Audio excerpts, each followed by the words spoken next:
chérie, j'aimerais que tu viennes me chercher, ma bécane a rendu l'âme. Ben, je me fous de ce que tu fais, tu grouilles et tu rappliques en vitesse. Non mais dis oh, ça va pas, non? Pour vous faire soigner, hein?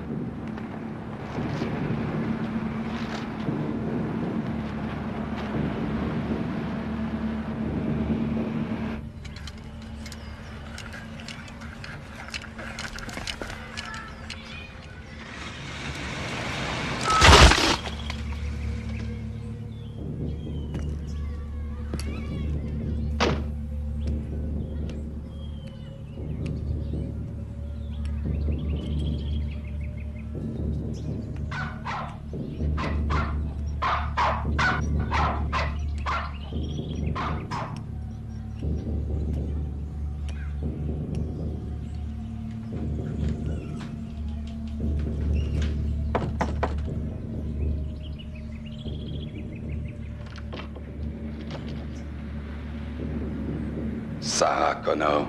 Oui.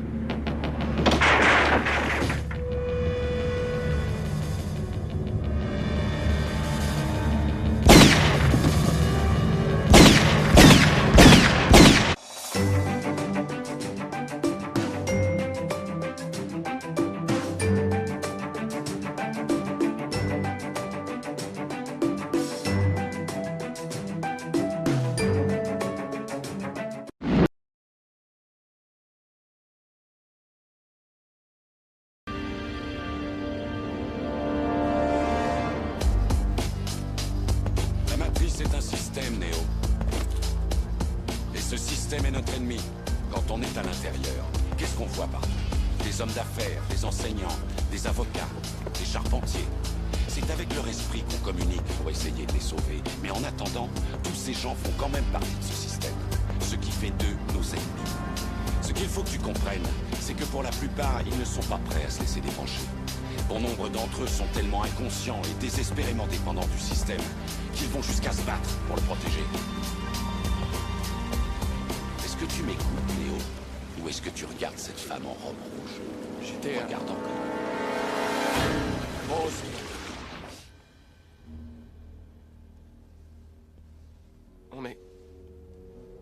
On n'est pas dans la matrice? Non. C'est un autre programme d'entraînement pour t'apprendre une chose. Si tu n'es pas l'un d'entre nous, tu es l'un de ces types. Que sont-ils? Des programmes sensibles. Ils disposent d'entrées et de sorties dans tous les softwares encore implantés dans leur système. Ce qui veut dire que toute personne que nous n'avons pas débranchée est potentiellement un agent. À l'intérieur de la matrice, ils sont à la fois tout le monde et personne. Nous avons pu survivre en leur échappant et en nous cachant. Mais ce sont les gardiens du temple. Ils détiennent toutes les clés. À cause d'eux, toutes les issues sont fermées. Alors un jour ou l'autre, il faudra que quelqu'un les combatte. Quelqu'un? Je ne te mentirai pas, Néo. Tous les êtres humains, hommes et femmes qui les ont attaqués, qui ont voulu les affronter, ont été tués. Mais là où ils ont échoué, tu vas réussir. Pourquoi? Ils sont capables de défoncer à la main un mur de béton.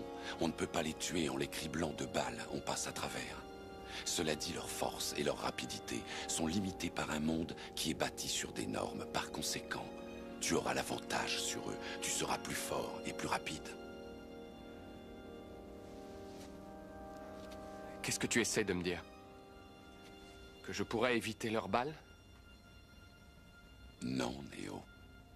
Ce que je veux dire, c'est que lorsque tu seras prêt, tu ne les sentiras plus.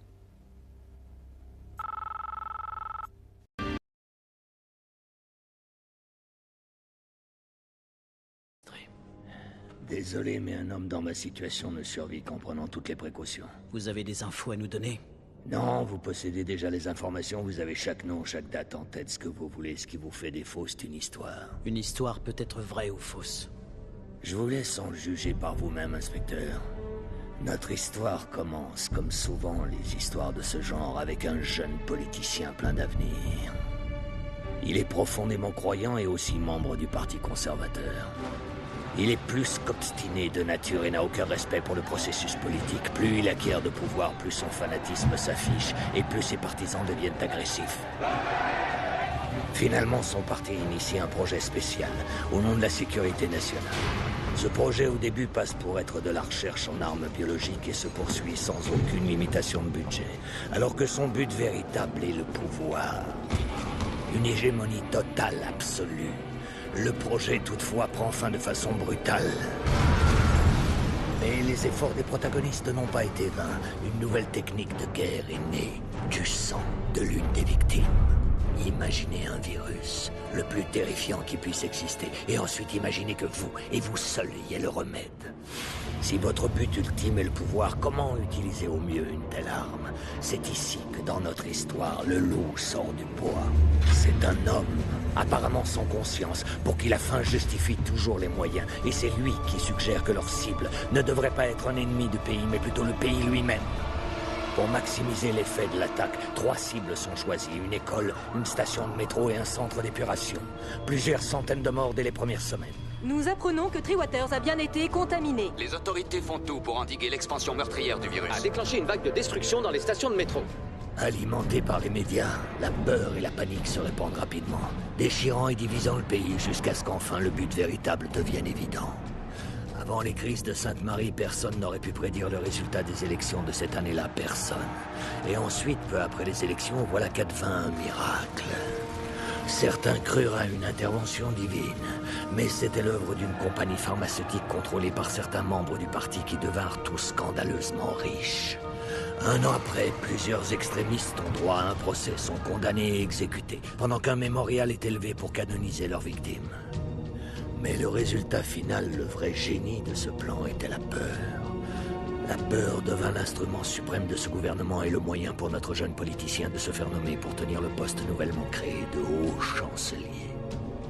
Le reste, comme on dit, appartient à l'histoire.